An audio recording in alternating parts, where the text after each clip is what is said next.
Hello friends jobs and news YouTube channel रे आपण मानकु स्वागत। फ्रेंड्स जेपरिक आपण मैंने जानिथिबे आसंता जनवरी 8 तारिख रु दशम आउ द्वादश श्रेणी स्कूल गुड़िक खोल जाउछि। तबे एही स्कूल गुड़िक खोल जिबा नै संपूर्ण एसओपी जारी कराइछि। तबे एही एसओपी रे कोन सब डिटेल मेंशन कराइछि आपण मानक पई जानिबा बहुत जरूरी। तबे आपण माने वीडियोटी को बिना स्किप करी शेष पर्यंत देखंतु। आ जदि प्रथम करी आम यूट्यूब चैनल को विजिट करछंती ताले चैनल को सब्सक्राइब करी बेल आइकन टिको मध्य प्रेस कर देबे। तबे आउडर न करी आरंभ करिबा आजिर वीडियो लेट्स बिगिन। तो फ्रेंड्स देखंतु एटार मेंशन कराइछि जनवरी 8 रे खोलिबो स्कूल एथि पई जारी होइछि गाइडलाइन।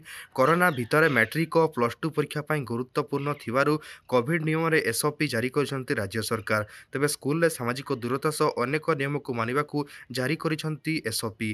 तबे अवरोध अंचल बाहर थिबा स्कूल खोलिबाकू अनुमति, अवरोध अंचल भितर रहउतबा छात्र छात्री शिक्षक को स्कूल मना, अवरोध अंचल घोषणा हेले स्कूल तुरंत बंद होबो। जदि कौनसी शिक्षक किंबा पिला अवरोध अंचल थांती तबे सेमानकु आसीबा उपरे रोक लगा जिवो। स्कूल परिसर साधारणतः स्थानगुड़िक बारंबार सैनिटाइज करा जिवो, सुरक्षित करा जिवो। स्कूल परिसर थिबा कौनसी हॉस्टल खोलिबाकू अनुमति नाही। जेबे हॉस्टल खोलिबा सुरक्षित मने करा जिवो एसओपी जारी हेबो। स्कूल पक्षरु परिवहन व्यवस्था को निरुत्साहित करा जिवो। छात्र छात्री को स्कूल पहुंचाइबा व्यवस्था अभिभावक निश्चित करिवे। स्कूल भितर प्रवेश बेले 6 फुट रहिबो रहिबो। क्लासरूम भितर पिलांक मध्यरे सुरक्षित दूरता रहिबो। रोल नंबर अनुसार क्लासरूम रे बसिबा निर्धारण करा जिवो। गोटिए क्लासरूम रे 20 रु 25 जन पिला बसी पारिबे। स्कूल समय रे कोनोसी परिवर्तन हेबो नाही। स्कूल हतार 100 मीटर भितर कोनोसी खाद्य सामग्री बिक्री मना। सेपटे कॉमन रूम स्टाफ रूम रे दूरता रखिबाकू निर्देश। हाथ सैनिटाइज पई समस्त शौचालय साबुन रखिबाकू परामर्श।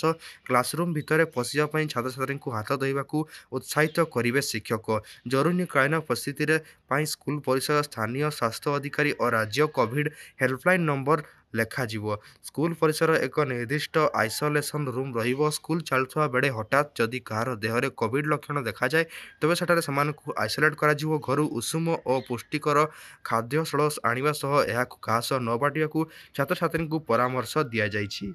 जेपरिक आपण मैंने देखिपे एठारे आपंकर एसओपी टी जारी कराई। एठारे आपको मेंशन कराई जे स्कूल आपंकर जेपरी जनगहली स्थान थी सेपरी जनगहली स्थान स्कूल खोल नहीं। जो स्कूल गुड़िक कौन एक जगार रही बेसी जनसंख्या ना सेमती जगार स्कूल गुड़िक रही खोल आपंकर स्कूल चारिपाखे जब कौन प्रकार खाद्य सामग्री बिक्री होता आपंकर स्कूल खोल ना कि से खाद्य सामग्री बिक्री देवाई दिज्व ना। आपंकर मेंशन कर पिला क्लासरूम को पशिबा पूर्व हाथ धोइबे, सैनिटाइज करेंगे, समस्त पदक्षेप आपंकर नियाजिवो। एपरि भाव पदक्षेप नियागले आपण माने सुरक्षित हबारे स्कूल रे पाठ पढ़ी पारिबे। कारण प्लस 2 आउ द्वादश परीक्षा आपंकर जो रही प्लस 2 आउ आपंकर 10th परीक्षा निहाती भाव जरूरी आपंकर जानिथिबे। तेणु आपंकर स्कूल गुड़िक खोलिया जरूरी हो जाइए। आउ ता सहित कोविड चली वैक्सीनेशन आपंकर आरंभ होई नाही जेहेतु। तेणु आपंकर एई सब नियम गुड़िक आपको मानिबाकू पड़िबो। तो फ्रेंड्स एतिक रहितला वीडियोटी डिटेल्स। वीडियोटी भल लागिले वीडियोटी लाइक करेंगे, चैनल सब्सक्राइब करेंगे। देखा नेक्स्ट वीडियो में। तब तक थैंक यू आउ गुड बाय।